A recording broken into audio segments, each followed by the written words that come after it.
Bonjour. Alors voilà, j'ai dit toujours la même chose, je la répète. Ces petits films ne vous exonèrent pas d'aller voir le médecin. Et même si les petites méthodes que l'on vous donne marchent, eh bien cela n'empêche pas d'aller voir le médecin. Vous devez aller voir votre médecin. C'est une obligation. Alors là, on va vous donner une technique. C'est pas la mienne, c'est celle d'un médecin de province qui, théoriquement, pourrait prévenir à 100% de toutes sortes de cancers. Alors, quel est le principe? Le principe, il est simple. Le principe, il est que lorsque le cancer est jeune, il est tout petit. Il mettrait à peu près entre 5 et 6 ans, 8 ans, entre 6 et 8 ans, pardon, pour devenir quelque chose d'effectif et de dangereux. Alors, quand il est tout petit, eh bien, on peut le tuer. On peut le tuer très facilement. Alors, comment faire pour le tuer? Alors, ce médecin, on va donner une technique et d'autres personnes ont fait des choses qui sont peut-être un petit peu excessives, mais qui sont dans la même idée de la technique, qui vont plus loin que cette méthode de ce médecin. Alors, ce médecin s'appelle le docteur Gernès, c'est une méthode qui existe depuis très longtemps. Elle a eu un grand succès. Théoriquement, elle fonctionne. J'ai questionné de nombreux spécialistes, de nombreux médecins, de nombreuses personnes qui sont dans ces domaines-là, des gens aguerris, ils m'ont dit, logiquement, c'est quelque chose qui fonctionne.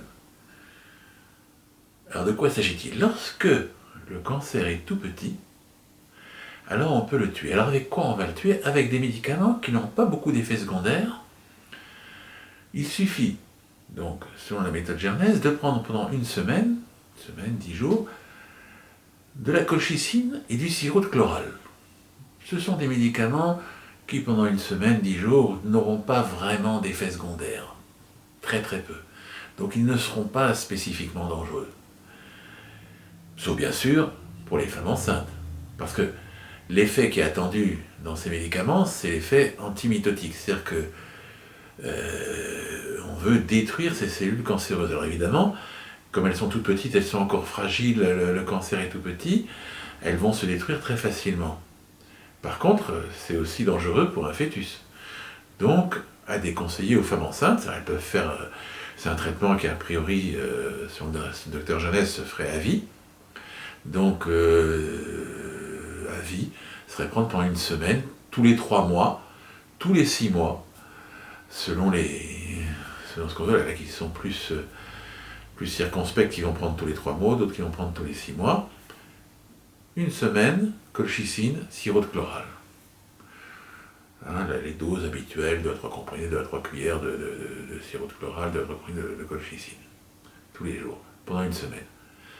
Alors, il y en a qui ont voulu aller plus loin, ils ont dit, si on doit détruire ce cancer qui est déjà tout petit, on va utiliser la grosse armada, donc prendre des antimitotiques, des vrais médicaments anticancéreux, donc des médicaments qui ont un effet énorme, pendant 2 jours. Alors eux, c'est prendre pendant 2 jours des médicaments qui sont des puissants anticancéreux, ceux qu'on utilise pour des personnes qui ont déjà la maladie avérée, et faire ça tous les 3 mois, tous les 6 mois, idem. Alors pendant 2 jours, il n'y a pas le temps d'avoir les effets secondaires, tout ce qui est perte de cheveux, etc., et ça aura l'effet sur ces cellules qui seraient fragiles. Voilà la technique. Alors, est-ce qu'elle marche? Théoriquement, oui. Peut-être que la méthode est critiquable. Vous m'en ferez vos remarques. De façon pratique, moi j'ai essayé pendant 6 mois pour voir l'effet que ça faisait. Bon, la colchicine et le sirop de chloral n'ont pas beaucoup d'effet. Le sirop de chloral est difficile à trouver. Juste une petite remarque à propos du sirop de chloral. C'est peut-être une des preuves de la véracité de la méthode, parce que le sirop de chloral était très utilisé jusque dans les années 50-60 dans les hôpitaux psychiatriques. C'était un calmant extrêmement utilisé dans tous les hôpitaux psychiatriques. Or, et pendant la guerre en particulier, ça a été très utilisé, le sirop de chloral. Or, il serait avéré que tous les malades psychiatriques qui auraient pris du sirop de chloral n'auraient jamais fait de cancer. Alors, est-ce qu'il y a certains ont aussi mis l'hypothèse que la maladie psychiatrique aurait quelque chose d'antithétique avec le cancer. Il y a même eu des études qui ont été faites là-dessus. Mais en tout cas, toujours est-il que, théoriquement, d'après ce que les études qu'on m'a rapportées, il n'y aurait pas eu de cancer chez tous ces malades-là, en hôpital psychiatrique, en particulier pendant la guerre, ceux qui ne sont pas morts de faim, parce que beaucoup d'hôpitaux psychiatriques ont malheureusement été plus ou moins fermés avec les malades dedans, mais c'est une autre histoire, on en reparlera. Alors, pour cela donc, voilà, la méthode est là. Le docteur Jarnèse, je crois, est toujours vivant. Je ne sais pas s'il faudrait avoir des personnes qui sont relativement âgées et qui auraient fait ça pendant plusieurs années pour voir s'il y a une efficacité. Il faudrait faire une étude avec, sur plusieurs années, ce serait possible, dans une étude statistique du nombre d'apparitions de maladies, ceux qui ont pris cela pendant tous les 3 mois ou tous les 6 mois, et ceux qui ne l'ont pas pris, ça devrait être possible. En tout cas, toujours est-il qu'il paraît que, c'est le docteur Jeunesse qui me l'a rapporté, que à une époque, ça avait enthousiasmé les médecins américains. Le docteur Jeunesse m'a dit que même à l'époque du président Nixon, ça aurait été quelque chose qui aurait fait la une des journaux. On aurait vu ça comme la prévention à coup sûr du cancer, et puis ça a été abandonné, je ne sais pas ce qui s'est passé. Voilà, la méthode est là.